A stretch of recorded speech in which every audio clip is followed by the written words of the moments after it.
All right, welcome back to Behind the Mic. We're here with Dr. Grant Swallows on the eve of the first day of school for the 2025-26 school year. So I know there's some excitement and there's also some animosity. There's anxiousness. I hope not animosity yet. Yeah. Well, obviously there's always just I guess just nervousness Sure. is a better word for it. Yeah. So one of the things that I wanted to kind of go into was teacher satisfaction. Mm-hmm. So this year we had a raise for the teachers, and I kind of wanted to kind of go into what your perception of teacher satisfaction is in Warren County schools this year.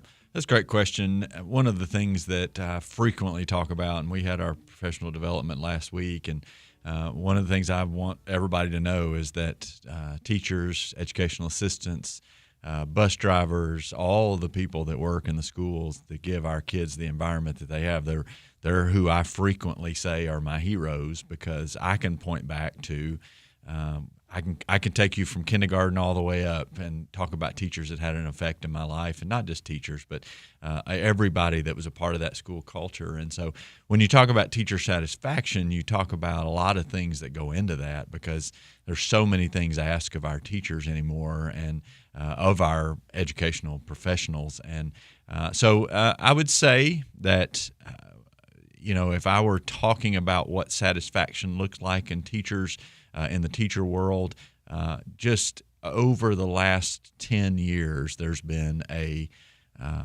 perception of public education that I don't feel like is necessarily fair. Public education has almost been made to be the enemy because we all have things about things that we don't like. And I would say that in our country especially, there's a lot of people that don't trust institutions anymore, period. And public education is one of those institutions. So that has to play into teacher satisfaction, because you're now working in an education field where people don't quite trust what's going on in education, and so that makes it tough. Right, and I agree with this. The private education vouchers that came down, was that last year? Mm-hmm. So obviously, it seems like there was a mistrust of public education. Yeah. So what are you doing to combat that? Yeah. So it's one of those things to where what you'll hear people that are pro voucher or maybe anti public education will say it's one of the most expensive things in our country that we put tax dollars toward is public education. And so what they'll also say right after that is that we're not getting the return on investment that we need, whereas I would argue with that to say every profession, every person that comes out of public education is going into the other profession. So we're building every profession at that point. So the return on investment, what are you looking for in return on investment? Is it test scores? Because I said this on Town Talk last week. 2005, test scores said that the third grade reading proficiency was 95%. In 2025, that third grade proficiency in reading supposedly is about 40%. So is that what you're talking about on return on investment? Because are you telling me in 2005 it was 90%, and all of a sudden 20 years later we're doing so much more poorly? Again, those numbers can say whatever they want to. So what does that return on investment look like? Is it giving Chad Graves' child a good experience from Hickory Creek all the way up to high school? Is that the same thing for Grant Swallows? Is that same thing for anybody in the Warren County community? So what does that return on investment look like? And so what we're trying to do to combat that is to tell all the good things that we're doing in public education, right?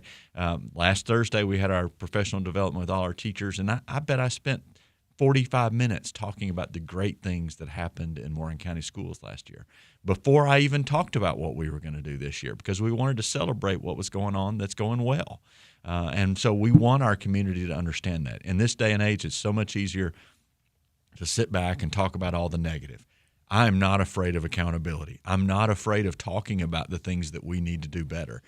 But when you get to a place to where all you're hearing about is the negative, that gives teachers, it rightfully so makes their job much harder, because now the kids are coming to school having listened to what they maybe heard in the community or where they maybe heard at home, and then teachers are having to struggle with that. And so again, what I want us to hear is the fact that teachers are doing a fantastic job in the classroom. We're not perfect, and we don't want to let those not perfect situations define who we are, because there are 6,000 students that are going to come to school tomorrow in 12 different schools with about 450 teachers that are going to have a great opportunity to have a successful school year. And so we need everybody coming together to do that. And when we do that, teacher satisfaction will go up. Now, one of the things that people always talk about with teacher satisfaction is pay, and you brought that up. I'm proud to say since 2020, our starting pay in 2020-21 was about $42,000. This year, that starting pay will be $50,500, which is still not enough. But we also ranked about 90th or behind in the state of Tennessee in 21, and now we're in the top 30. So we've made great strides in Warren County as far as teacher compensation. But I'd go further to say our educational assistants, our substitutes, our cafeteria workers, all those folks have gotten substantial increases in pay over the last 5 years. Now, that does help with satisfaction. Like I said, still not enough, but we do want teachers to know that we value them, and our board has been resolute in that, and I appreciate their leadership in it. Well, I've always thought that if your employees, love the institution or the company, then they take care of their customers, which are the students. That's right. Right. So I feel like making it an environment that they really like to be a part of will certainly benefit everyone. Yeah, I think also, especially in education, I did a little activity last February and sent it out to teachers and said, what do you like most about education, or what do you like most about your job? We had about 140 folks that responded to that, and more than 90% wrote two things. One, their students, their kids, and the second thing was the people they worked with. And lots of times people will stay where they are just because they love their team or they love their environment, they love their kids, and so that makes a big difference. Now, when that changes, that starts to erode some of that. Some team member might leave, and then it's just not the same, and then we go, and then, so that's kind of a domino effect of we start moving around looking for the same kind of team environment, and that happens. And so, but I will tell you that in Warren County this year, we've had less moving around, less movement in teachers than we've had in the last couple of years. But again, that has to do with satisfaction and fit and all kinds of different things that employees are looking for. Yeah, so that was one of the questions that I was going to have that I had for you is we have seen teachers moving between schools within the district, and what is driving that? And you did answer some of that question. Yeah, and again, I think it's part of it. You get into a place, especially in education, where gone are the days of Miss Betty Clendenin, who is in her 57th year of teaching at Irving College. I mean, it's just not going to happen anymore. That's an unbelievable story. It sure is, yes. And she should be celebrated for that. But if you look even in just industry or really anything, people are moving around more than they ever have. Now, in education, that tends to play into the fact that they might want to maybe move buildings. There might be an administrative change, and maybe they're not on the same page. It's, like I said, it's not the way it used to be, and that's what makes it so difficult when administration changes. If you look at school systems to where there's constant turnover, even in my position, it makes it very difficult, because what do you do when you change administrators? They have different beliefs, they have different skill set, they have different all kinds of things, and so they may go a different direction from what you're used to, and so then the employee starts to say, well, I don't like it here as much as I used to. I'm going to go somewhere else. And there is mobility in education. Again, there's not. I'll give you an interesting stat, Chad. When I started as a principal in 2011. At the high school level, we had educational assistants. All of our educational assistants in 2011 were certified teachers who couldn't get a teaching job. So they would get an educational assistant job just to wait until an open teaching position came in. They couldn't get them. That's not the case anymore. Wow. And that's just been from 2011 on. And so there's a difference right now, and it goes back to what we've already talked about, is that there's this public perception that public education isn't working, and so it's taken all the fun out of it, frankly. Not all of it, some of the fun out of it. And so it makes it very difficult. And again, unfortunately for public education, our mistakes are well talked about. They're talked about on social media. That's one of the things people want to talk about in a community in a small area like ours. I guarantee you, if you pulled up social media right now, they're going to be talking about something with school that they don't like. And so we have to combat that. And the way we choose to combat that is understand that we're dealing with people's kids. They're going to be very passionate about that. We understand that. We want to have that discussion. But what I want Warren County and the surrounding areas to know is that there's a lot of great stuff going on in our school system that we need to talk about.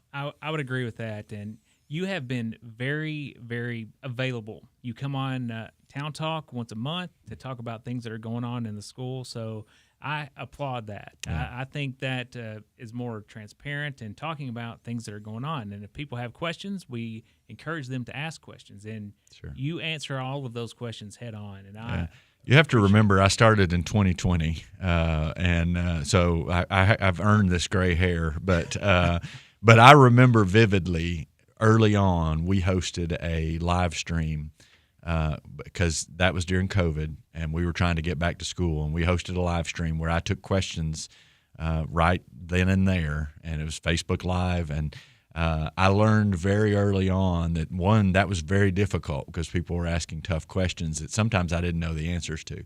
But after that happened, I had a lot of people in the community to say, hey, at least you were willing to come answer our questions. And so I don't want to ever shy away from tough questions. Now, my answers may not be what people want to hear, but at the same time, I want to be available to try to answer those questions because, again, that only builds trust. And that's something I would say to you as a parent. When you drop your children off with us in Warren County Schools, that's not a responsibility that I will ever take lightly. And you do it 177 times a year and multiply that over 13 years. That's a great responsibility that we have. And so I take it very seriously. We're not perfect, like I've always said, but at the same time, we don't do anything willingly to try to not do something well. And that's what makes it important to me. And I think that's also what will build that trust is when we have this avenue to talk and people can watch, they know hopefully where I'm coming from and that I'm a parent first and foremost. So what letter grade would you give the Warren County school system for teacher satisfaction? All right. So I'm going to give you my belief is that the letter grades are the evil in education because when we have letter grades, all we talk about is what the letter grade is, right? So I'll give you an example for my youngest. I told him, don't bring home a bad grade. We don't bring home bad grades. So he's going to do whatever he can do to make sure he doesn't bring home a bad grade, whether he learns or not, right? Hopefully he's not going to cheat on a test, but if we're only worried about that letter grade, then he's going to do whatever he can do to bring that. So I want him to learn. So I'm going to deflect your letter grade question to say there are some things that we're doing really well. I think our compensation's getting better. I hope that our employees know that we believe in them and that we're backing them up and supporting them in as many ways as that we can. Now, I can make that an area of improvement for us as well. I want our teachers to understand that we have high expectations for them and we're going to hold them accountable to that. That's not a lack of support. That's holding them accountable to doing what they need to do. Same thing with teacher satisfaction is understanding as a community that we need to support our teachers in our classrooms. And so I'm not going to give you a letter grade, but I'm going to give you some positives and some negatives. How about that? That's fair enough. Yeah. All right. So Hamilton, are we time to take another break? But when we come back from this next break, we're going to talk about student academic performance. If that works for you. Sounds great. All right, we'll be right back on Behind the Mic with Dr. Grant Swallows.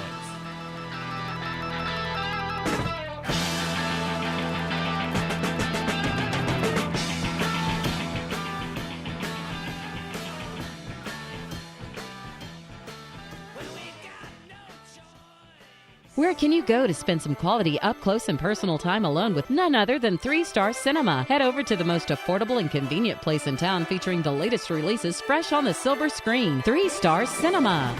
Now showing Fantastic Four rated PG-13, Bad Guys 2 rated PG, The Naked Gun rated PG-13, Jurassic World rated PG-13, and Superman rated PG-13. Sparta Street, McMinnville. 3 Star Cinema, where the stars come out at night. Come on in and see how good it feels. You'll always be treated right when you arrive at Ed Rogers Chevrolet with the new Chevrolet Am vehicles, plus a great selection of quality used vehicles. At Ed Rogers Chevrolet, there's also an outstanding service department, proud to be family-owned for over 50 years. So come on in and see how good it feels. Get that great feeling of saving money today at Ed Rogers Chevrolet in Sparta and EdRogersChevy.net.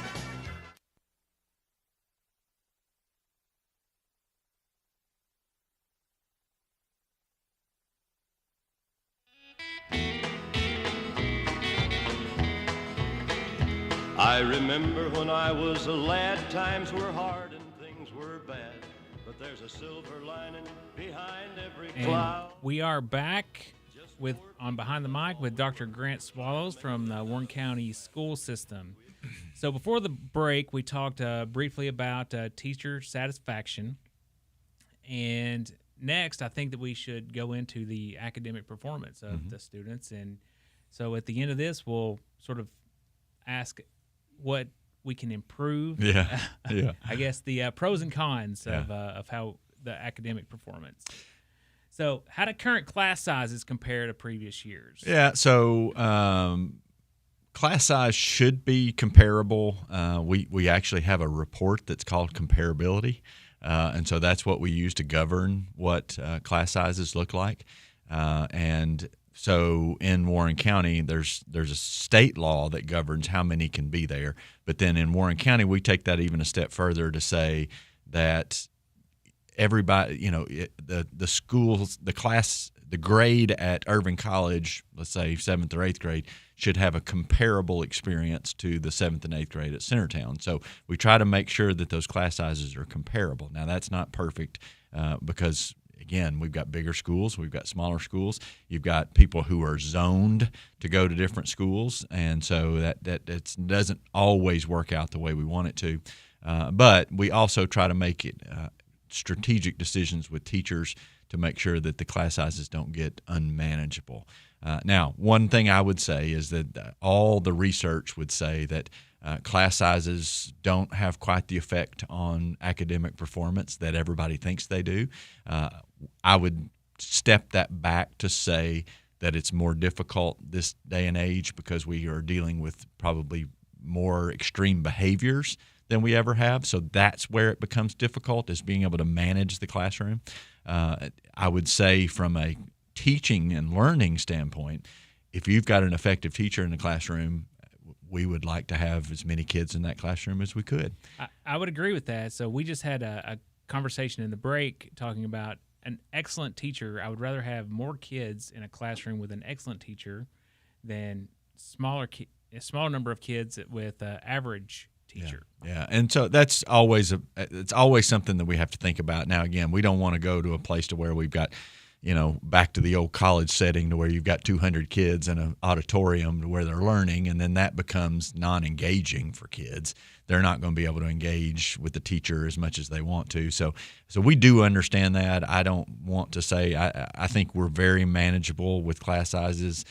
We've made some changes in some different areas to where we're taking a different approach with some of our teams and a lot of different areas that might lead to an opportunity where a class size might be higher. But I can tell you at Warren County High School for the last many, many years, in your math classes, you're going to have 30 to 35, and that's just the reality that you're going to have to deal with because we don't have that many math teachers that are certified out there, but also just because 30 to 35 seems to be manageable. Now, what does that do for academic performance? Again, that just depends on what the engagement level is from the kids. And I will say that that's one of the things that we talk about. You said public image of the school system.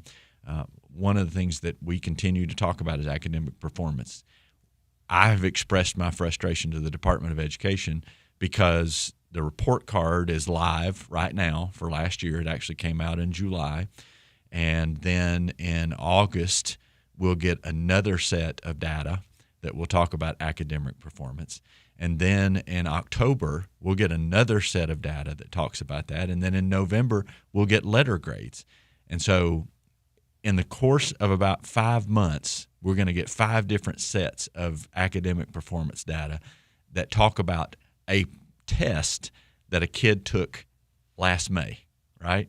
And so it's what we call lagging data, right? We've already moved on. We're in November talking about the next grade level, and then we're still getting the public perception of, well, Warren County Schools, they did this, or this. Now, we're going to celebrate it. We're going to talk about it. Data is important because it's only the only way we can understand what we're doing well and what we're not. It'd be like going out to play a football game and not having a scoreboard, right? I mean, we have to understand what that is. I'm not going to shy away from that, never have, never will.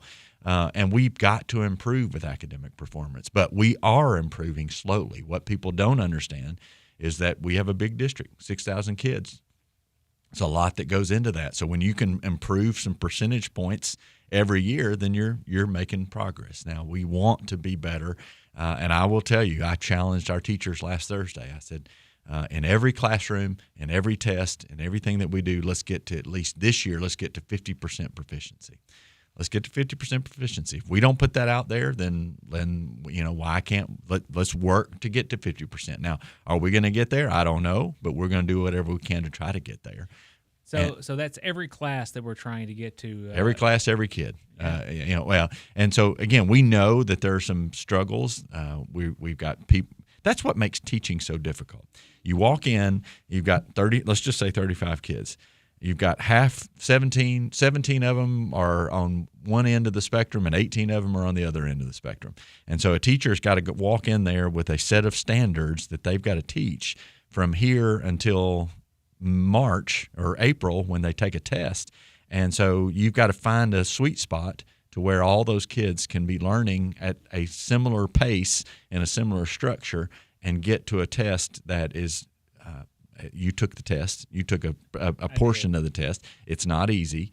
And so it's very difficult to get that process along with some of the other distractions that go on during the school year. So it's not like any teacher or student goes in and says, you know what, I don't want to be proficient on this end-of-course exam or this TCAP exam. Nobody says that, but it's very difficult to be able to get across that line. And so we're working on that. We're making progress. We're seeing some gains, as evidenced by last year. We had 3 reward schools. We had multiple schools that were level 5 in our growth spectrum. We anticipate that happening again this year because we're seeing some schools that are making some gains. Irving College this past year just knocked it out of the park with more than 60% proficiency in some areas and some grade levels. We've got some grade levels that are doing some great things now. We've got some grade levels that are not doing as much as we want to in the proficiency area, and they'll learn from that and they'll get better. But at the same time, academic performance is something that we're going to be graded on for a long time, and we need to continue to improve. So one of the things that my kids complained about is they would always come home and say, we're taking a benchmark test, or we're taking an Ames Web test, or just seemed like it was testing all the time. Yeah. Have we scaled any of that back? Well, we did this year based on that complaint, not from your kids, but from from a lot of people. But here's one of the things. It's required. First of all, universal screener is required. Secondly, again, it would be like a football team going out to practice and then not having a game because we use those universal screeners or those tests or those Ames Web to just kind of see what kind of progress we're making. Now, I do believe we got to the place where we were overdoing that a little bit, but I go back to the letter grade thing that I talked about. So now it's required on a report card this year. Your child will have the grades that are listed for that 9 weeks, but they also have to have the universal screener score that's most recently been taken. So at the first 9 weeks report card, there's going to be a universal screener score on that report card. It's a state law that we have to do that now. And so it's going to be a little bit different. It's not going to have an A, B, C, D, or F. It's going to be a number, and it's going to say this child had performed at this level on the universal screener. And it's supposed to give us a predictor of how they're going to perform on the TCAP test in April. And so teachers take that data and they use it to inform the instruction for the second 9 weeks. And so that's why that universal screener is there. That's why they take those tests. That's how they group kids. That's how they understand, maybe they are getting this concept, but they're not getting this concept, and I need to go back and reteach that. Or I may need to do something else to bring that concept in. And so it's just data. You hear school systems talk about data-driven instruction. That's really what that is. Now, if you don't use the data, and sometimes that happens when you have too much of it, then it just makes it a waste of time. So what we've got to do is to try to cut that back and allow our teachers to be able to use the data that they have to inform that instruction. Well, looks like Hamilton's playing the music, so we got to take another break. So just real quick, though, this universal screener score, is this going to be for every class? Or, yes. So those every grade level has to take a universal screener, so it should be on every grade level. Okay, so is it per ELA and math, or is it just one? ELA and math, that's right. Mm-hmm. All right. So when we come back, we have actually 3 more sections that we need to cover in the last 20 minutes of the program here, but we better hurry. Yeah, that's right. So we're going to talk about extracurricular programs next. When we come back from the break, we're going to talk more with Dr. Grant Swallows from Warren County Schools. 69, I was 21. Talk Radio WBMC News is next.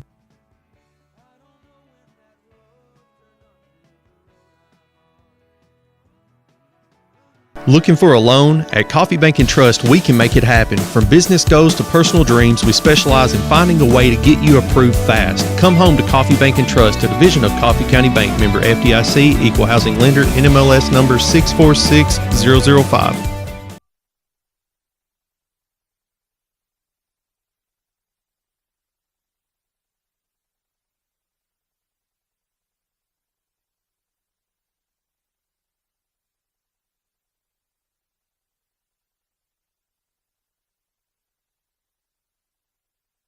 Planning a move? McMinnville Moving and Storage has been trusted for over 60 years. Licensed, insured, and offering free quotes. Visit us at McMinnvilleMoving.com today. McMinnville Moving and Storage. Moving your past to your future.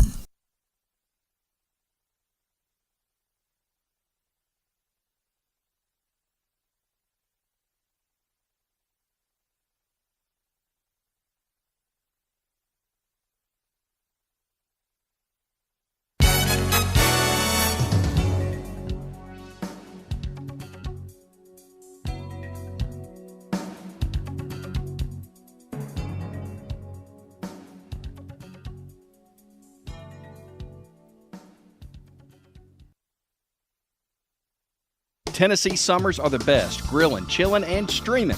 Nobody offers synchronous multi-gig fiber internet speed and the ability to expand your Wi-Fi coverage area like Ben Lomond Connect. Plus, BLC is offering our customers a chance to win a free $300 value Weber grill or one of 9 free internet monthly bill credits. All you have to do is send a picture of your family grilling, chilling, and streaming to marketing at benlomond.org along with your name, address, and phone number by August 31st. Not a customer? Don't delay and call your local BLC office today. Some exclusions may apply.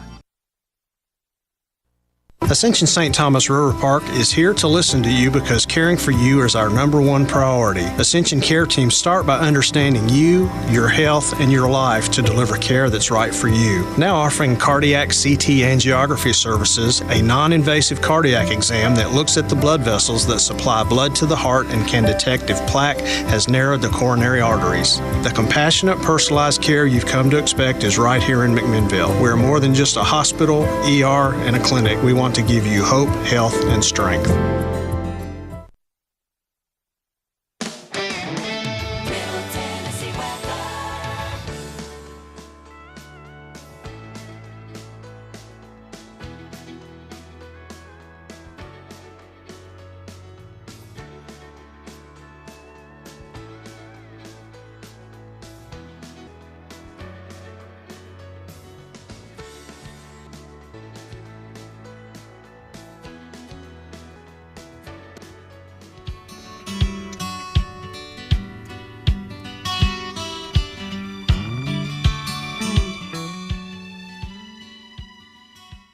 Welcome back to Behind the Mic. We are here with Dr. Grant Swallows from the Warren County School System.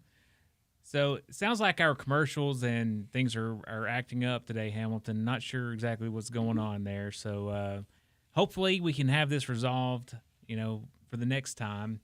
But I wanted to talk about... Maybe I'm bad luck. I don't know. I don't know. It's like it's worked every week so far, so I'm not sure what's going on today. But so the extracurricular activities for the students, I feel like we have all types of activities for the students, and I wanted to kind of talk to you about that briefly. What does a successful extracurricular program look like? Yeah, so I always say this. I wish that kids woke up every morning and they can't wait to get to English class or math class.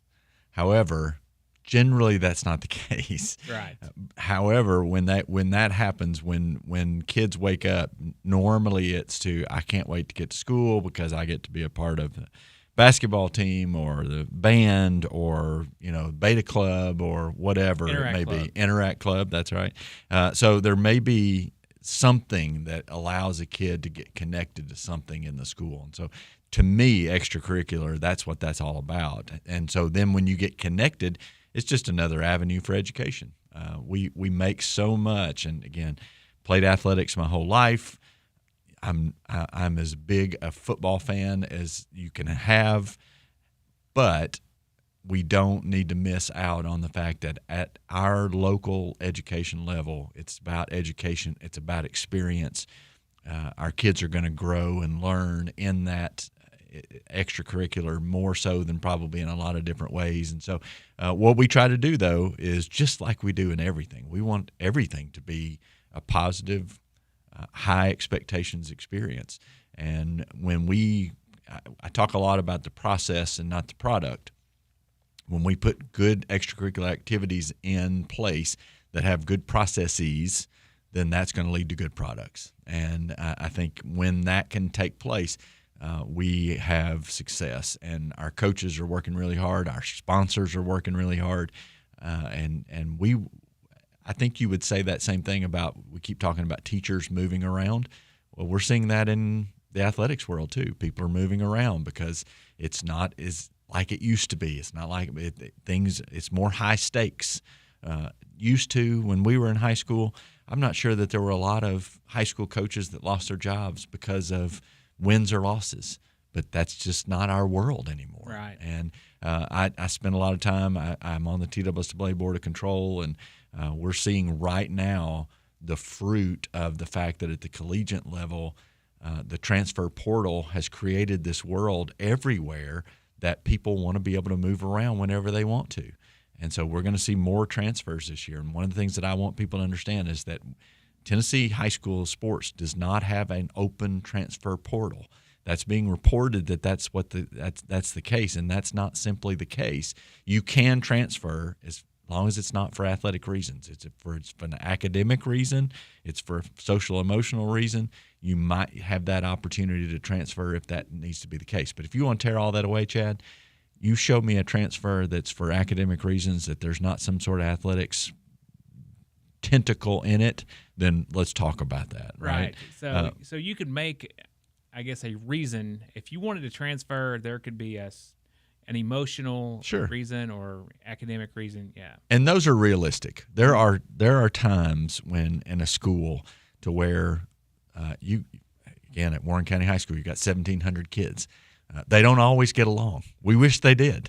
But sometimes there's an environment where a kid just maybe doesn't have the best fit, and the family decides, hey, I think we just need to go somewhere else, and they decide to do that. And then if they do that and they go somewhere else and they want to have the opportunity to continue in athletics, we want to support that. We're not against that. Now, let's go the other way. They're maybe not getting the playing time that they want on a team, and then they make up or invent this social emotional reason that nobody's ever even heard about, and then they go somewhere else. We know that's an athletic-related reason, and so we don't want to put the cart before the horse there. And but again, all I can control is what we try to do in Warren County, and that's to create the best positive environment we can, where a kid's going to have a great opportunity for success.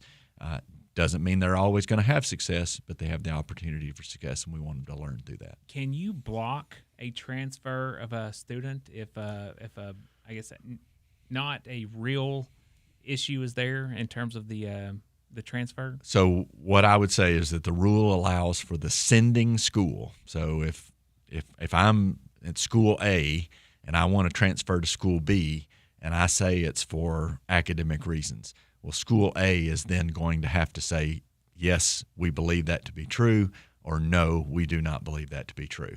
If the school says no, then that student would be ineligible to participate in athletics at school B, barring a hardship appeal through the TSSAA. And so it's very difficult. I would say to anybody that wants to make that transfer, you need to be talking to your school administration before you do that, because we want to make sure that we dot all those I's and cross all those T's. From a TSSAA standpoint, we want kids to have the opportunity to compete, but there has to be rules, and we're going to enforce those. I think that's also incumbent upon us at the local education level. We want to make sure that those rules are followed, and the only way we can do that is to follow them as best we can, and not, we're not trying to, we don't want to be out to get somebody, but we want the rules to be followed. So what percentage, I don't know if you know this off the top of your head, but of students actually participate in extracurricular activities? Yeah, I don't have a number for you, but at the same time, we try to create opportunities. If you look last year at girls flag football, that was created, or even really before we got to the place to where it was going to have a state championship, which that's going to happen in the coming year. But look at how it kind of set Warren County a little bit on fire. People got behind it. They were fired up about it. And that was a success because we were able to make that connection. Well, we want to do that with the arts program. We want to have a good band program. We want to have a good music program. We want to have a good chorus program.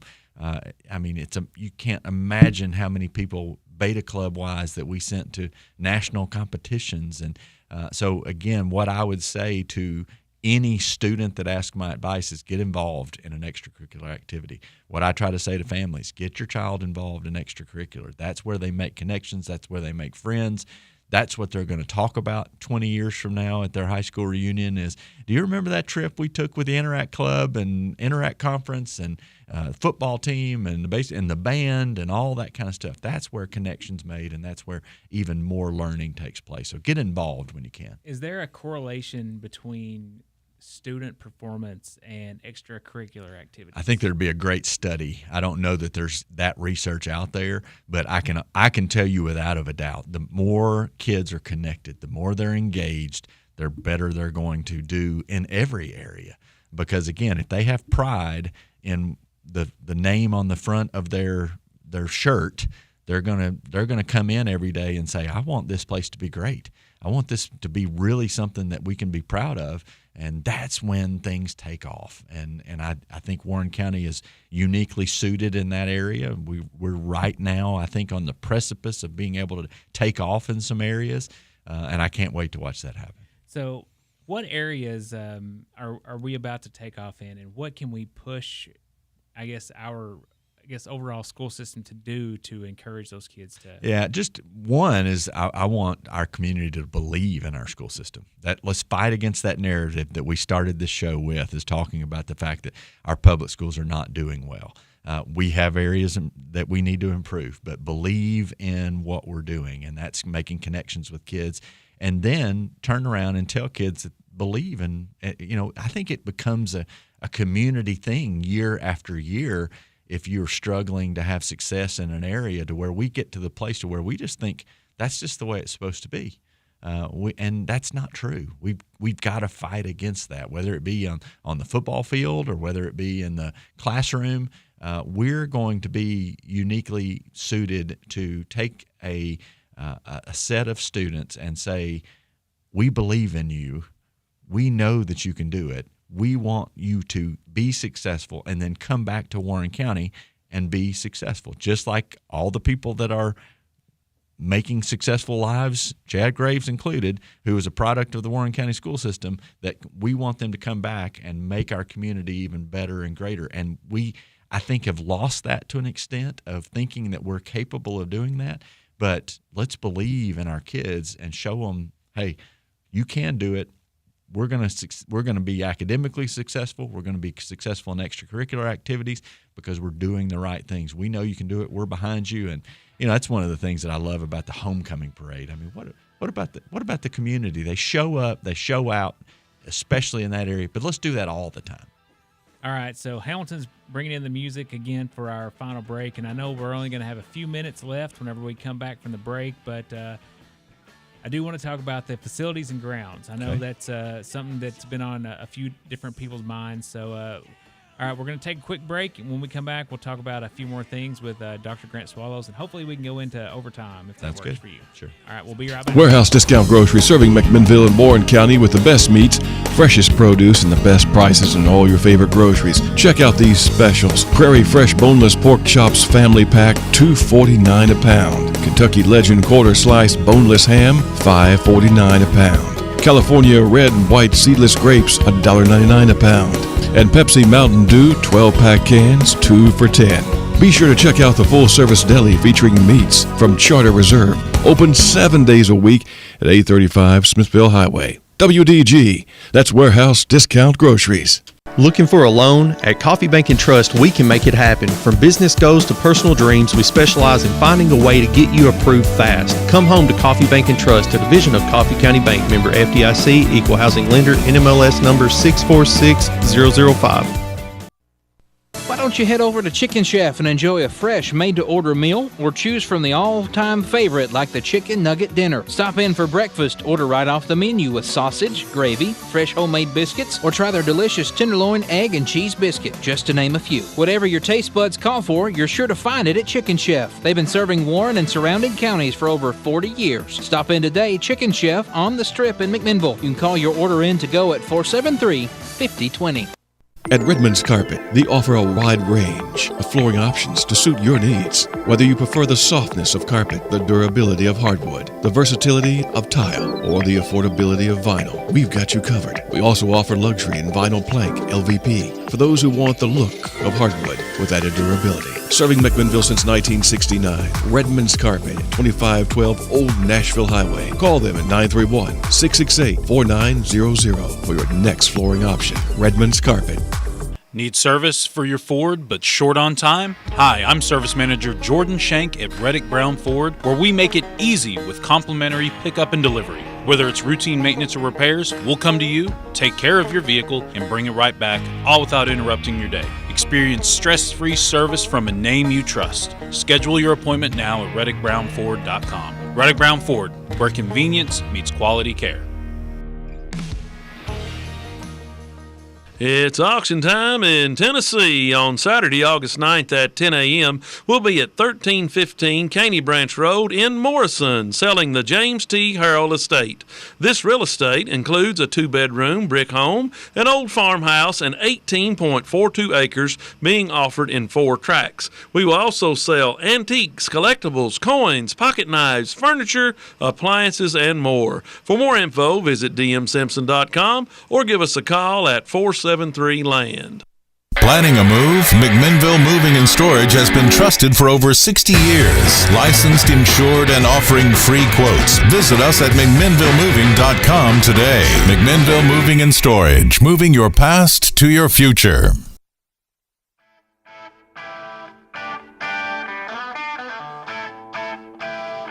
Welcome back to Behind the Mic with Chad Graves. I'm here with Dr. Grant Swallows from the Warren County School System.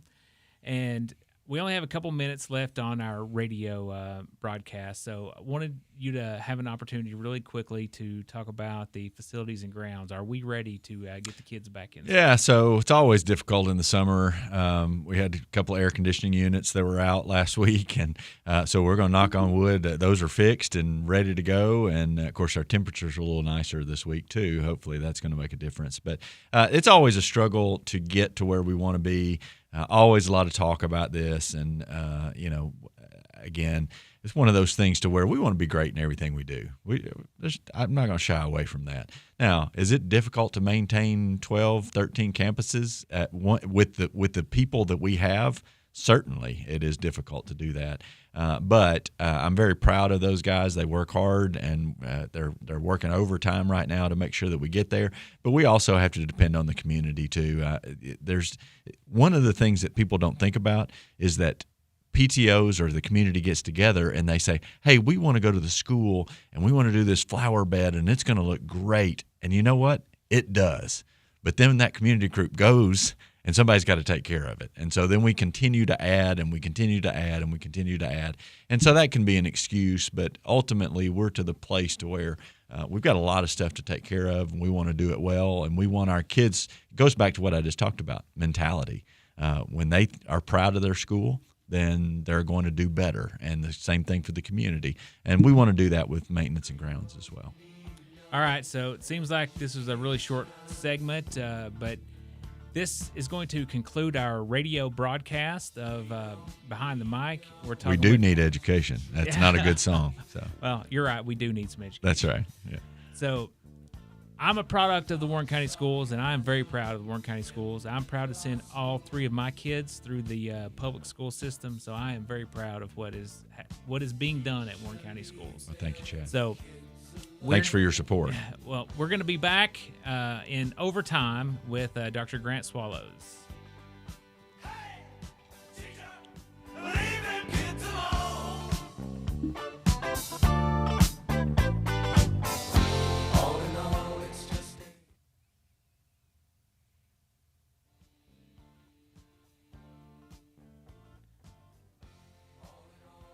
All right, so we are in the overtime section of Behind the Mic. So all of our breaks are finished. Okay. So we did have to pay the bills here. So we are now finished with all of those breaks. So I got we can you. just continue on with our conversation. Yeah. So I guess over the weekend we were, with the the cheerleading team, cleaning up at the high school because they wanted to have a nice, experience there whenever people pulled in. So I have heard conversations, in the public saying, "Hey, what's going on with the grounds here? The grass is really tall." Mm-hmm. And I also understand that there are 13 different, because we counted them over the weekend. All of these different facilities that have to be maintained. Sure, that's a lot of facilities. Yeah. Do we have enough people to cover all of those facilities? I don't know. Obviously, that's a decision that we've got to make. We have tried to change that around, and I will say this: I've been in 3 different school systems. It's not a unique issue because if you heard me on Town Talk, obviously you were here, so you did hear me. Lots of people don't love the fact that you pour money into what you would call administrative costs. And administrative costs are taking care of the grounds.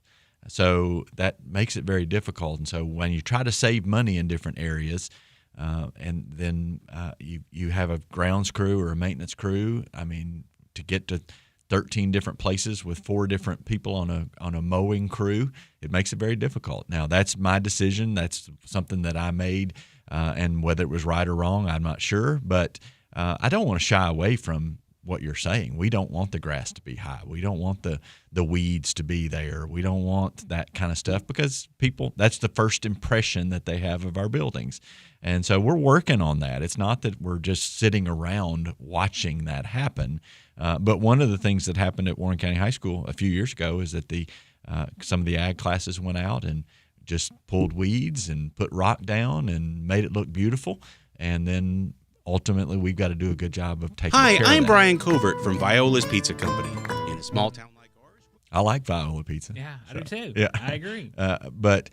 So, again, I'm not going to shy away from the fact that we can get better in this. There's got to be a better way to do it. But I don't want to say that our maintenance and grounds crew are not doing their job because they are working really hard. I will also say, this summer has been different than a lot. I haven't turned my sprinkler. I hadn't had to put water on my grass at all this summer because it's been there. God's provided it for us, right? And so the grass has grown quickly, and it's tough to keep. There's thick grass, and so again, that can be an excuse. Don't want to shy away from it, but at the same time, Because this is not the first year that we've, had this discussion. Yeah. So, and I agree that there are a lot of properties to maintain here. Yeah. Lots and lots of properties to maintain.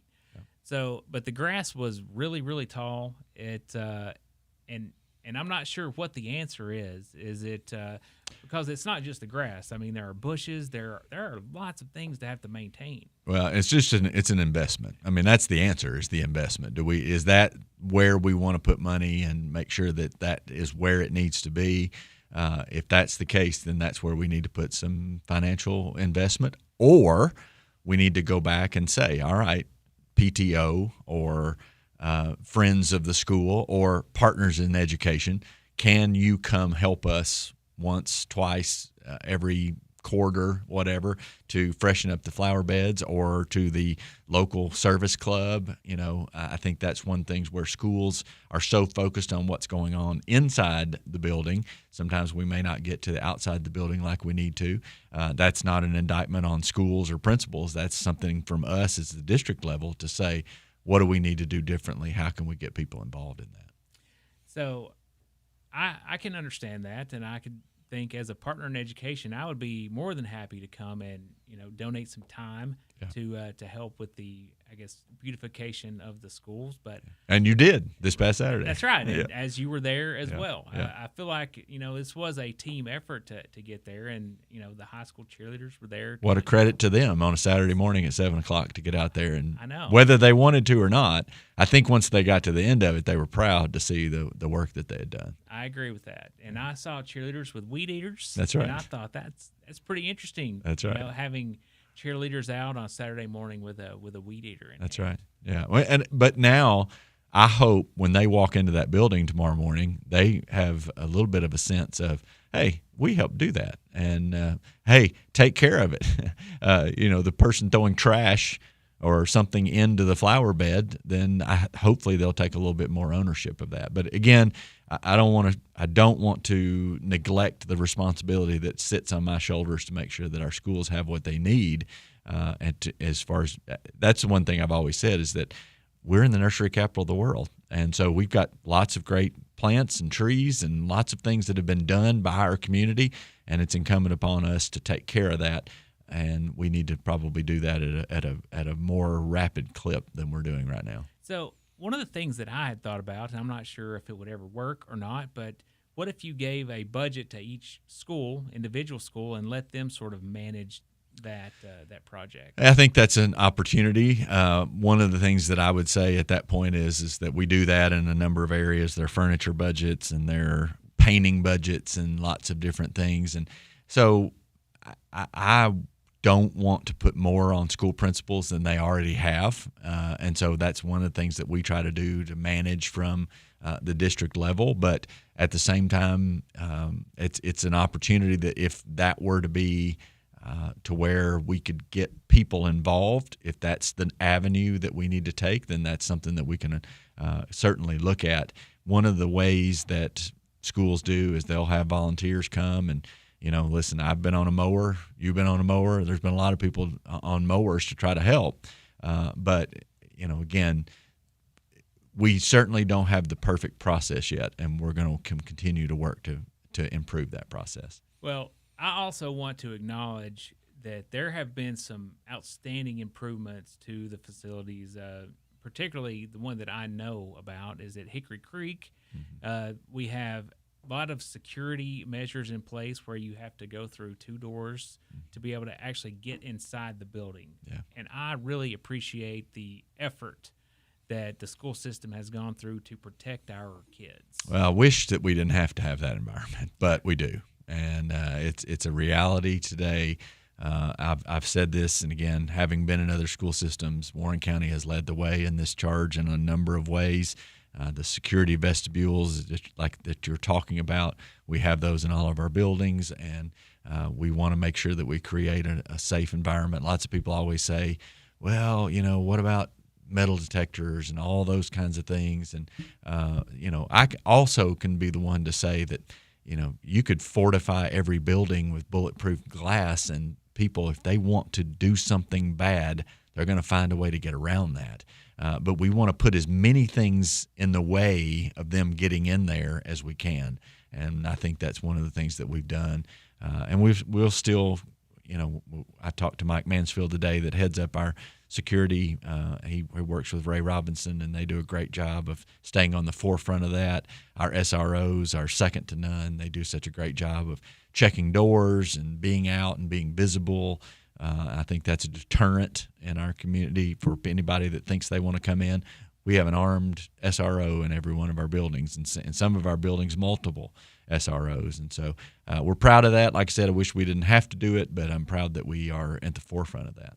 So are there changes this year in terms of the security of our students? Yeah. Are there any? Is there Not really. Not really. We're just going to continue doing what we've been doing over the last several years. We are adding an SRO to make sure that one of the issues is when we have an SRO in one building that if he or she might be out sick, do we have coverage? And so we're hoping by adding the extra SRO position that potentially we won't have that hole there. But, we want kids to understand the safeties and procedures.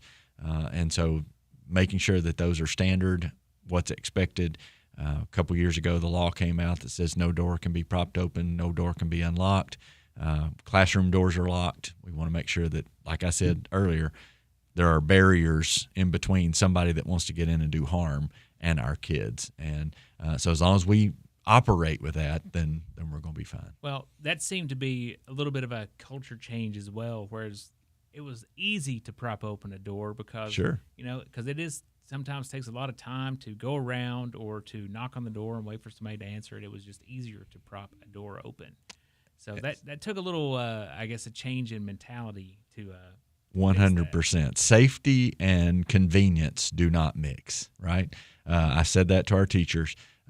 It's not convenient to turn around and have to lock your door. It's a whole lot easier to leave it open, especially on hot days and when some air conditioners may not be working. But again, that's not the safest environment for our kids to be in. So we have to make sure we follow that. Of course, the state of Tennessee was proactive in after the Covenant shooting and making sure that was state law. And they've provided the resources. We changed every lock in the district. We provided electronic locks as well so that our teachers would have access to be able to lock down. Actually, our principal could lock every classroom building lock from an app on their phone if they needed to. So we're prepared. I use that term loosely because the threats are always different, right? And so we're prepared to take what comes with us because, as I said to you in the first hour, the responsibility of keeping our kids safe is at the forefront of everything we do. So I know that there's a new motto that has been rolled out. Yeah. So can you talk to us about that? Sure. What is that? So for the last several years, we've operated under one team, one goal, higher levels of learning for all, and that was good.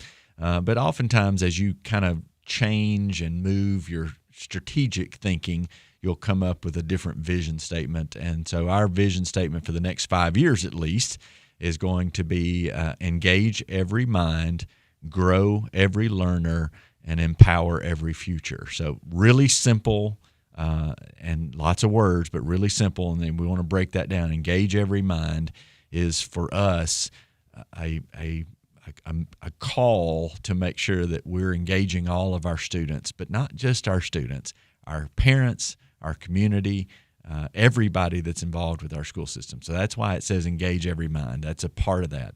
Now, we use minds strategically because our job as schools are to teach. And so how we do that is learn through our brains and our minds. And so we want to engage every mind. If you're not engaged in a classroom setting, if the family's not engaged, if the community's not engaged, then we're not going to be where we need to be, right? Now, grow every learner. I mean, we're the nursery capital of the world. How can you not say grow something, right? I see what you did there. That's right. So grow every learner is really putting the mission out there to say we have kids that come from all different backgrounds, all different social economic status, all different areas. And so we want to grow every learner that comes to us. Now, we don't want to just focus on somebody that may be behind. We want to focus on the kids that are maybe ahead, and we want to put supports in place to push them and give them the opportunity for when they leave us that they've gotten the education and they've not been shortchanged. What does that exposure look like? Is that early post-secondary opportunities like AP classes or dual credit classes or work-based learning? Is that something that we need to provide? Are there kids that are coming to us that their reading level isn't where they need to be? So what supports do we need to put in place? And so we have to grow every learner. We can't just pick and choose who we want to grow. We want to grow every learner. And then finally, that means to empower every future, because what I talked to you again about in the first hour, we're educating right now the next generation of leaders in Warren County. And so we want them, number one, to be successful so that they come back and make our county what we want it to be. But, let's say we only get 50% of them back. Those 50% are going to go somewhere else, and we want to empower their future for whatever that looks like. I say this frequently. We do some work-based learning opportunities where kids say, hey, I've always wanted to be a nurse. Well, when a kid gets an opportunity to go into a lab or into a setting to where they have hands-on experience with nursing, sometimes that child says, ooh, I didn't really like that. I don't think I want to do that anymore.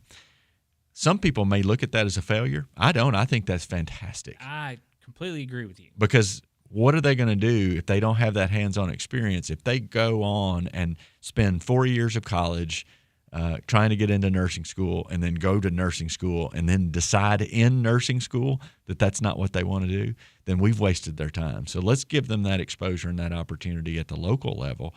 And so, again, that's what empowering every future. Let's give them the opportunity to see what they want to be, give them the tools to be there. And so, again, you're going to hear that a lot. We're going to brand that a lot. You're going to see it probably go out on Parent Square quite a bit or Facebook quite a bit. But it's our marching orders, so to speak, of what we want to do in Warren County Schools. So you mentioned Parent Square. Can you tell everyone what is Parent Square? Yeah, so Parent Square is just an app or a communication medium for us to use to try to replace the 17 different ones that lots of people. So again, as a parent, I might have had Remind and Band and I don't know. There's all kinds of stuff. So we're trying to put it all in one area to where you get something from us, it's going to come through Parent Square. Now, the transition for that's going to be really hard because it's not something that's just intuitive. Right now, I'm a member of every group of every school, and so my notifications are through the roof until we can figure that out. So I would ask the community to be patient with us until we figure all that kind of stuff out.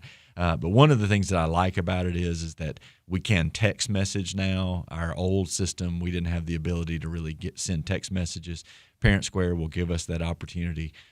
We're asking teachers to communicate back and forth. There's still a few that we might use. Class Dojo is one of those. That's usually more at the elementary level because it gives them the opportunity to talk about how they're behaving in class, and Class Dojo might do that. I haven't heard that one in quite a while. Yeah, right. So, but again, it's all a way of trying to make sure that we build trust through communication. We don't want to, if you noticed last year, that's one of the things I talked about. Sarah Cantrell, who's our communications coordinator, did a fantastic job of being able to, any situation that came up, it erodes trust when we don't talk about it, right? And what I want the community to know is that we talk about what we can talk about. So if a kid gets in trouble, I can't call Chad and say, hey, so and so got in trouble today, and we're handling it, because there's a privacy expectation there. We can call and say, hey, there was an issue at school A today. We handled it. We're moving on. Everything was good, and that's what Sarah's been able to do. Parent Square is going to give us that opportunity, maybe a little bit more efficiently than what we had in the past. So I know that some teachers were communicating directly with students through other means like text messaging or Snapchat or something else. Is that forbidden now, or what's the situation there? Absolutely. They should not be doing that. Now, again, realistically, am I going to say we're going to be 100% and not communicating text message-wise? Probably not, just because text message is somewhat of an accepted way of communicating. Snapchat should never happen. Should never happen. Actually, it's board policy that teachers and employees don't even follow or are friends on social media with our students.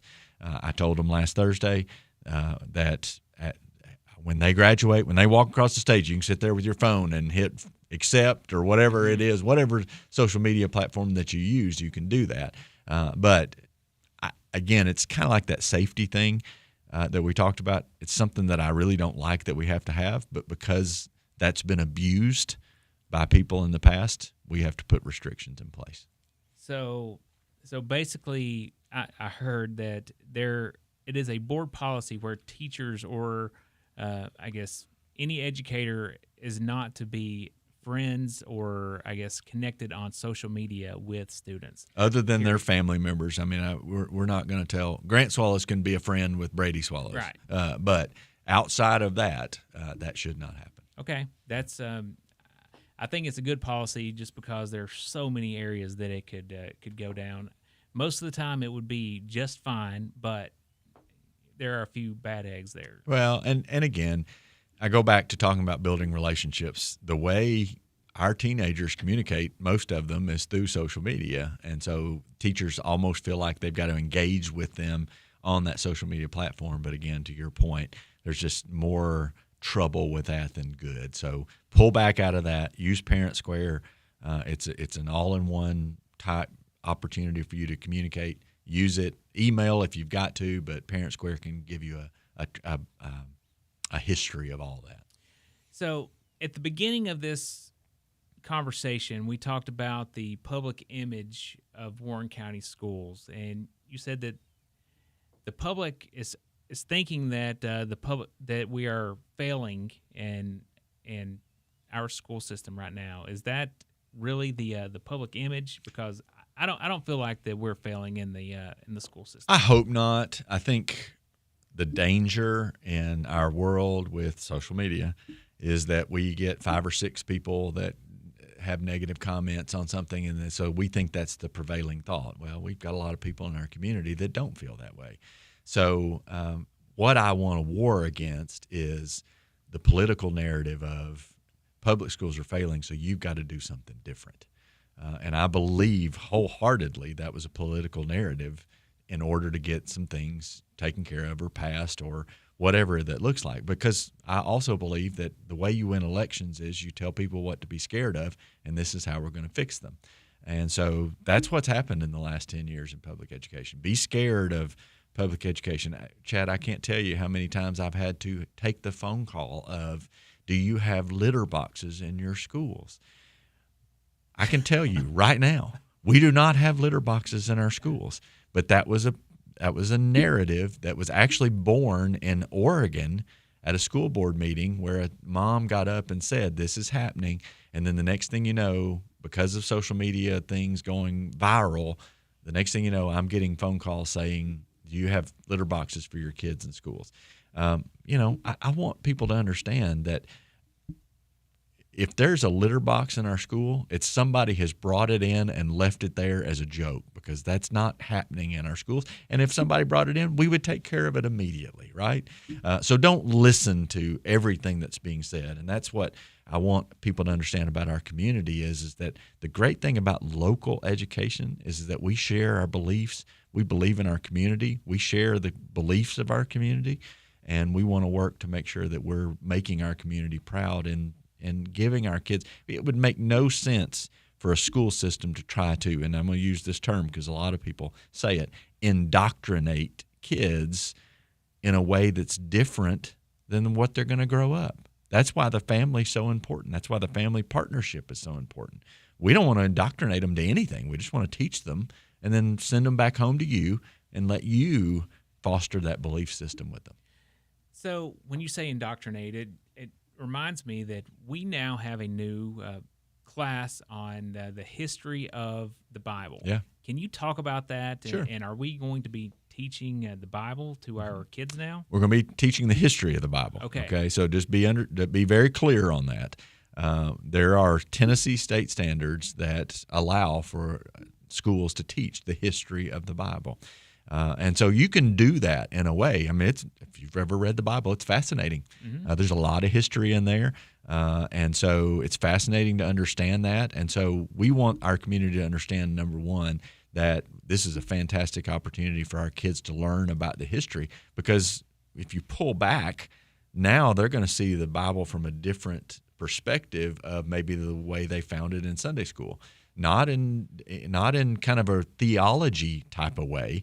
That's not our job to teach theology. Our job is to try to teach them about the history of it. So again, I think this is a fantastic way to get kids interested. I mean, we're offering it, Chad, 1 year, and we already have 4 sections that kids have signed up for. So that's an incredible. Everything that I've heard is the kids are really, really wanting to get in this class. Sure, and so we want to celebrate that, right? And so just like anything else, a few years ago there was the discussion about 7th grade textbook talking about the different religions of the world. And so, again, what I want to say to that is that public schools should not be in the business of, quote unquote, indoctrinating or teaching theology about any religion to a child. Any religion, Christianity, whatever. We're simply trying to give the facts of what happens, and I want my kids to be exposed to the fact that there are world religions. But now that happens at school. When they come home to me, then we talk about the theology, or when they go to church, that's when you talk about the theology of things. And so I want to make sure it's very clear that our community understands this is a fantastic opportunity for our kids, a fantastic opportunity for our schools. We're going to follow what we're supposed to follow. But again, I'm very, very pleased that our community has rallied around this, and we want to do it well. Have you fielded any phone calls saying how you can't do this? Not some phone calls. I've gotten some messages of, this is maybe the wrong thing for you to be taking on. And again, I understand that, but that comes from a place of fear. That comes from a place of not understanding what we're trying to do. And that's why I want to talk about this, to say this is not indoctrination. This is not theology. This is the history of the Bible. And it's very clear and very laid out. And I think kids will find it very engaging. Because it'll be things that they've heard about before, maybe talked about. One of the textbooks that's approved talks about the Bible's influence in art history. Because if you Googled how has the Bible influenced art over time, that's, to me, pretty fascinating. I'd like to learn about some of those things. And so I think that's a great place for us to start, because kids, again, will engage with material that they already know and understand it at a different level. And if you can get them to think critically like that, education has done its job. Who's teaching this class? So it's different. Actually, we're offering at Warren Connect online. And so we're going to have an opportunity for our kids at Warren Connect to take it virtually online. And so there will be a certified history teacher that will facilitate that class. Same thing at Warren County High School. We have 2 history teachers that will be teaching the class. And you have to have, actually in Tennessee, you have to have a certification to be able to teach that. So it's not that we're just willy-nilly picking somebody. It's got to have somebody that's got a certification that they'll be able to do that. So there are multiple teachers teaching this. There's an online class, and then there's also multiple teachers at the high school teaching this class. That's right. All right. So going back to the public image, so I guess the overall public image and how does the community perceive Warren County schools right now? Yeah, so I don't know. I guess that's better left to our listeners or those that are watching. I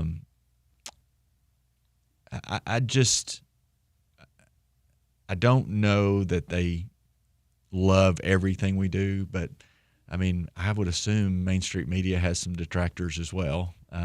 And so everything we do, and again, it goes back to institutionally, people don't quite trust institutions anymore like they used to. And so that's what I love about being able to come on here, is that hopefully people are watching and maybe put a voice or a face with a name that they've heard out in the community. and can understand, that gives me an opportunity to talk about all these different things, and that really and truly, John Doe out in the community and myself, we're probably not as far away as we think we are, right? Well, that's funny you say that, because we got a comment that someone unsubscribed from the Main Street Journal because they said we were too liberal. Mm-hmm. I thought, what? This is yeah. It's not exactly what we were going for, but Right. I mean, I guess. Yeah. So I feel like I do understand the perception from the public is very different sometimes from what is actually happening. Well, and so what conversation you and I have gives us opportunity to build common ground, right? We are so polarized right now. You either have to go one way or the other way, and public education is the very same thing, is that, you either love us or we can do no wrong or we can do no right. And so let's find some common ground there. And again, I understand there's going to be frustration. Gosh, I mean, if we don't mess up before 8 o'clock, I'm happy, because guess what? We've got 1,100 employees who are human and not perfect. So we are going to make mistakes, but goodness, we also have 1,100 employees that pour their heart and soul into it. We talk about building and grounds. I had an employee today in my office in tears because they felt like they were getting their team was getting taken some shots at because of building and grounds, and it means a lot to them, right? And so again, the opportunity for the public to understand that, yeah, maybe the grass is higher than we want it to be, but there's a human taking care of that grass, and they're not doing it on purpose. And so finding that common ground, and we don't have to always be so resolute in everything. And so public perception needs to be that we get out and build that common ground. And again, we're not going to always agree. We're going to disagree. But maybe if they know where we're coming from, maybe it leads to a little bit more understanding. Well, you have really made yourself available to the parents, the educators, all of community members. It seems like you are available and you answer the questions whenever they come up, even if they're difficult questions. Yeah, I want people to understand too that it's a big school system, a lot of constraints on time, and but if you send me an email or you call, now again, it's not always easy to get me on the phone. But I guarantee you, if you call and get my assistant, she's going to take down the message, and we're going to do whatever we can to get back to you. Lots of times I'll say, have you talked to your school first? But it's important to me because of many of the things that we've talked about and that you've brought up, for us to understand that communication is the key to understanding. And when we are able to communicate, then 9 times out of 10, that's going to lead to better outcomes for our kids, because that's the most important thing. When we let all of this other get in the way of what we're being able to provide for our kids, that's when we get in trouble. So every time we get together, I always ask about the facilities at the high school. Yeah. So I am a believer that, a new sports facilities will help bring our community together, so we don't have to have an away game for every football game that the high school has. Yeah. So can you talk to us about, is this going to happen in my lifetime at the new high school? Yep, I believe that it's going to happen. There's going to have to be some things that make it happen, right? Funding's always going to be the first thing when it talks about that. But I appreciate the fact that you use the term new high school. I say it every time. It's 31 years old, but people still call it the new high school, right? And so, I got some sketches from our architect for the cafeteria expansion project last week. I am so fired up about that project. I think that's going to be great. Something that was kind of maybe not done to the extent that it needed to be when that building was built in 1994. And so we're going to have to respond and add to that. But then when you talk about athletics facilities, I said this too, we do have a sketch of a master plan, but I hesitated to put that out there because, one, you put something out there like that, then everybody's going to think, well, this is what we're doing, right? Well, that's a process of which I believe, Chad, that we need this is just Grant's opinion. It's not the school board's opinion. That's their choice. I believe we need a football field at the high school. I believe we need a track at the high school. I believe we need tennis courts at the high school. And so those three things, athletics-wise, we have a plan for. Now, how much that costs and where those can go has to be really planned out, right? I do believe the track will probably be the first thing on that agenda. I think that actually can maybe even happen this year. Construction, not completed, construction. The beginning of construction. That's right. And so then it becomes a thing of talking about and I want to say this too, funding is always difficult because you're talking about tax dollars and you're talking about we have 24 county commissioners who are elected and a county executive who they work really hard to make sure that we fund what we fund at the level to where we are not having to pass that on to the taxpayers. And so we as a school system have to do exactly what you just said, communicate the need for these types of things so that when people understand, hey, is the wheel tax going to have to go to help us build some athletics facilities? I can't answer that question, but at the same time, most every high school has a football field on their campus. And so when you talk about providing the best opportunity for our kids, then I believe that's a part of it, right? Some people, the traditionalists, are scared of that football because we love Nunley so much, right? And who doesn't? Nunley right? is unique. It is. It's a bowl, right, in the ground. It actually is really unique, and it's interesting. And so one of the things that somebody said to me was, I don't want to go from a great stadium like Nunley to just kind of a cookie cutter over at the high school.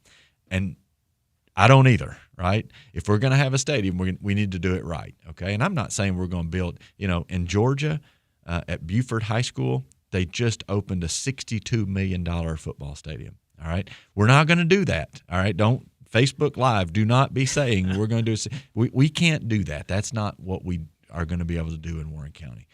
But just imagine if and you should see the pictures of that stadium. We don't need that, but scale it down considerably and still give our kids an opportunity to have a place that they're proud of, that they can call home.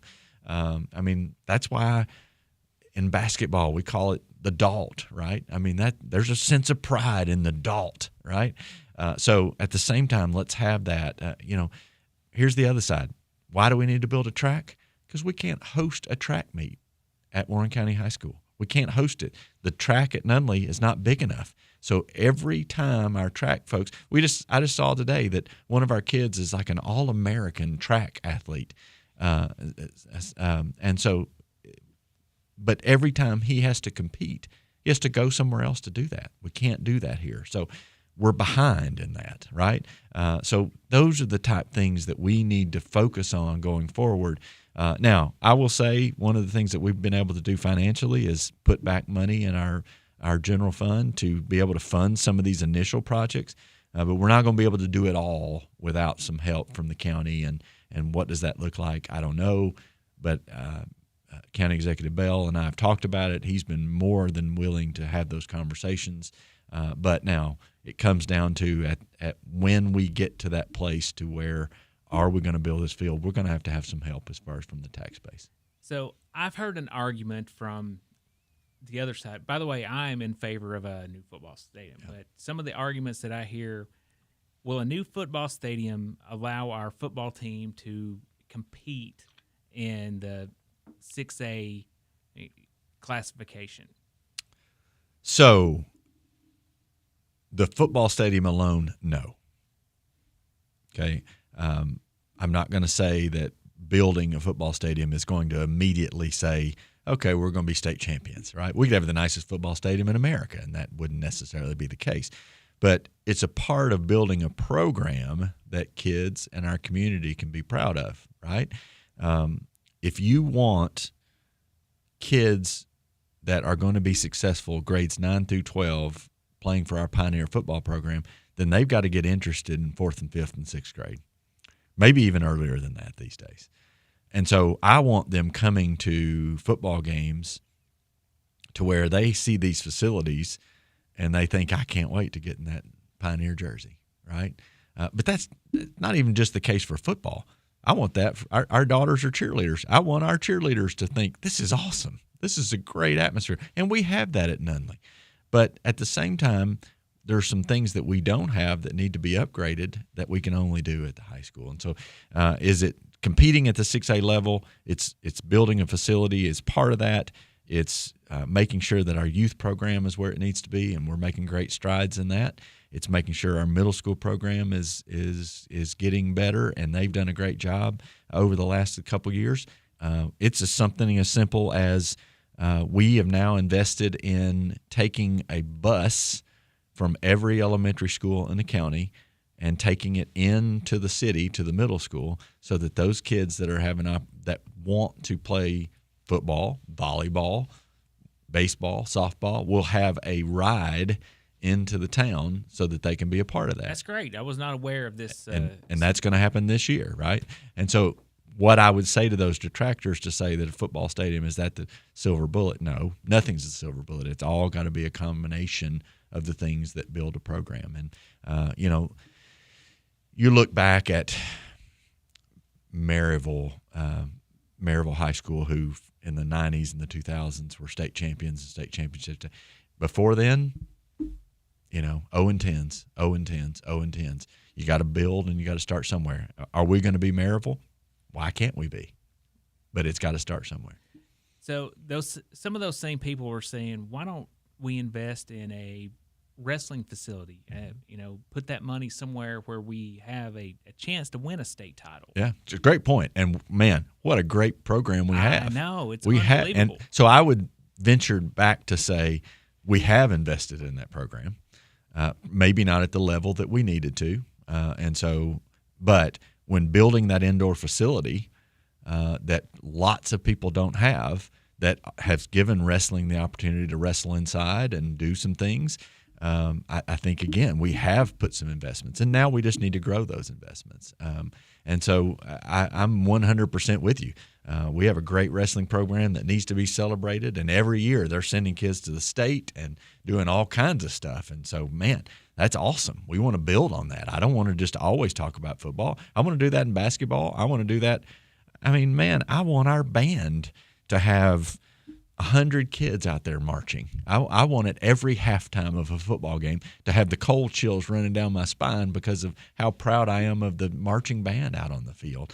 And so we've made strategic investments at the elementary school level from the district of buying instruments for kids at the elementary level so that they can get exposed to that, so that maybe when they get to the high school, we're growing the number of band. And Mr. Farnham does a great job with that. And so, again, it's a holistic approach, a holistic picture of being able to get kids involved in whatever they want to. So I'm a member of the Rotary Club. It's Noon Rotary. It's McMinnville Rotary Club now because we combined our two clubs. Mm-hmm. We would like to get more involved with the school system and the education system, which we already sponsor the Interact clubs, and we love doing that. But how can we get closer with the school system, and how can we help? You brought up Partners in Education. That was a program that started several years ago prior to when I got here. And I'll be honest with you, Chad, we keep saying we probably need to energize that program, and we do. And we keep saying it, we're going to do it. We keep saying we're doing it, and we just haven't done it yet. And that's ultimately, I think, where we've got to go, especially with clubs like that. I don't think any school would turn away the help. I do want to say that because of safety and security and a lot of different things, it's just different than it was 10, 15 years ago. You just can't have people show up at a school and say, hey, I'm here to help. You can't. And we've got such a great community of people that want to come in and help and do all that kind of stuff. But there's got to be an avenue for that. From the Rotary perspective, I think Interact pouring into what you all do and making that available to our kids is great. But I think there's an opportunity for us to maybe connect other dots of as a business owner, there's no shortage of people knocking on your door saying, will you sponsor this? Will you sponsor that? And we try to protect our community in that from the fact that we try to limit as many fundraisers as we can, but they can't exist without fundraisers and having some extra money come in there. Now, I will also say, again, I keep saying this, having been in different school systems, our sports teams and they get a portion, they get funds from the district to buy the necessities. As an old football coach back in 2007, I didn't get that money. So Warren County is in great shape with that. What they're fundraising for are just the additional things that they need to be able to operate at a high level. And so helping us understand that, I think from our service groups like Rotary, taking what you're hearing from me and being able to communicate that out to your members. Ask me to come be a speaker at one of your events. I'd love to do that. Let's get that out there so that they can ask questions, because every time I do that, people ask me a question and they say, well, I didn't really know that. Well, again, part of that's our fault because we're not getting the word out. But the second thing is that common ground that helps build that with us. So anytime we can be involved with those service organizations, we want to do that. Well, we certainly want to be involved with that. So wanted to talk quickly about the football season that's coming up. Yeah. It's not just football. We've got volleyball. We've got soccer. We've got lots of fall sports starting up. Yeah. How are we looking? Well, of course, I will say that I'm a little closer to the football team than many because I've got one playing. There's some excitement there, and I'm excited for them to head into a season where they've got some momentum. And, August the 22nd, we'll be at Nunley against DeKalb County. There will be a lot of people there. There's always a good crowd for that game, and I'm excited for our kids to be able to compete in that environment. I think Coach Ballou has been on the show or been on one of the variations of shows that you have, and he has clearly articulated his vision for what he wants the Pioneer football program to look like, and it's easy to articulate that. Now, following through with it makes it more difficult, but I have been able to sit back as a parent and watch him try to move that needle forward. And so they had a scrimmage last Thursday at Sewanee and played MBA, Montgomery Bell Academy, who may be the best team that's on our schedule this year. Unfortunately, lightning was in the area, and so we didn't get to have much, but I will tell you that I really liked how our team got in there and competed against a team that's going to have a lot of success this year.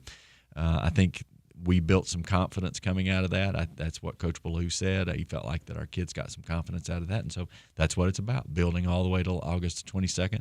I know that volleyball had a play day on Saturday, and I think it was reported that they had some success and a lot of teams coming in and out of there. But middle school football starts. Middle school soccer, I think, starts, maybe even started already.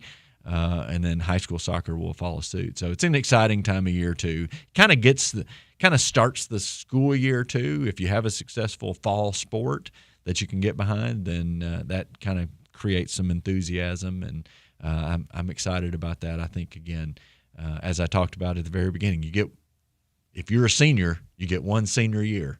And so you want that senior year to be great, and I think they're working hard to try to make that happen. Tomorrow morning, 7:45? 7:45. Yep. Our kids are going to be right back at it again after having, 10 weeks of a break? Yeah, and so I was trying to think, as I said on the way over here, what would I say to kids? And while they may not be as excited as I am, I think I just can't wait for them to get back in. And, you put things in perspective of what are they going to be saying at graduation in 2026. And so that road starts tomorrow. For seniors, it starts with senior sunrise at the break of dawn, literally at the break of dawn tomorrow.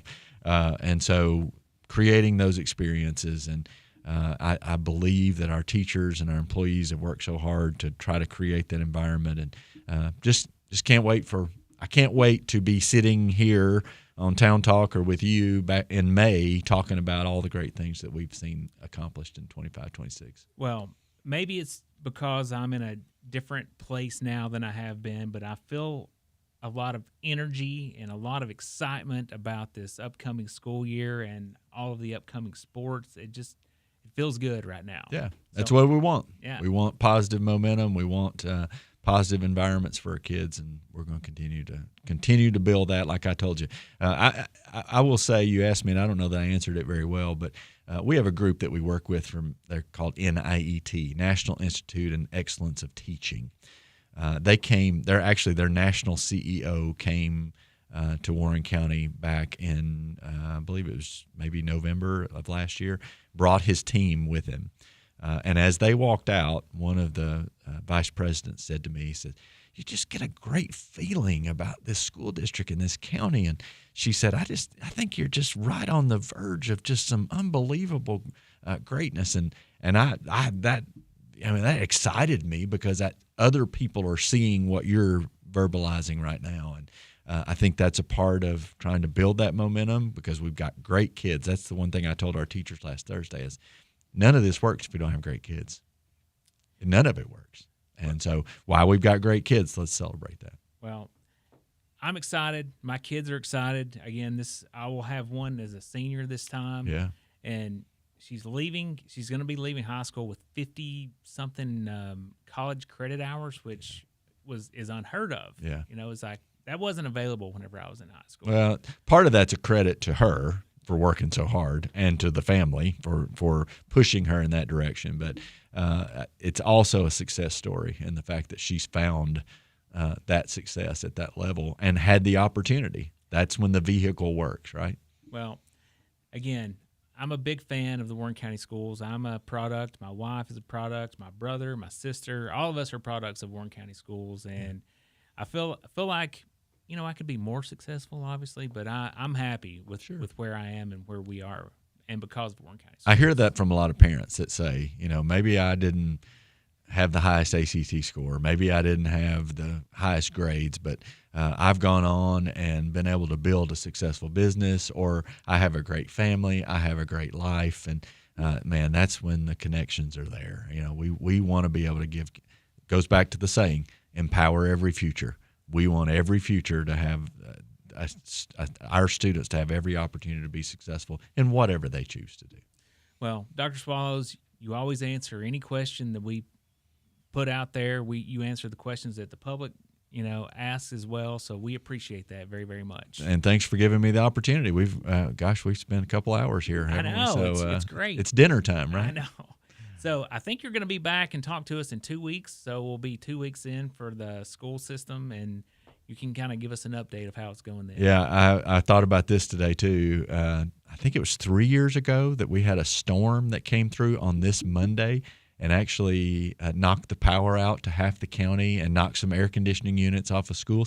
And so the first day of school was a weather day. And so the clouds were out there today, and I was like, oh, please, let's don't go down there again. So tomorrow morning, 7:45, be there, and we're looking forward to a great day. Well, I'm looking forward to it as well, and thank you again for coming in and talking to us. You great guest. Yeah, thanks, Chad. I've already gotten text messages saying, hey, great interview, great discussion. Well, tell them the next time they get mad at me to remember that, right? All right. Well, you're going to make half the people mad, and you're going to make half the people happy, especially on a weather day. It's the way life goes. Yeah. Well, Thank you again for coming. Thanks, Chad. All right. Bye. We don't need no thought control.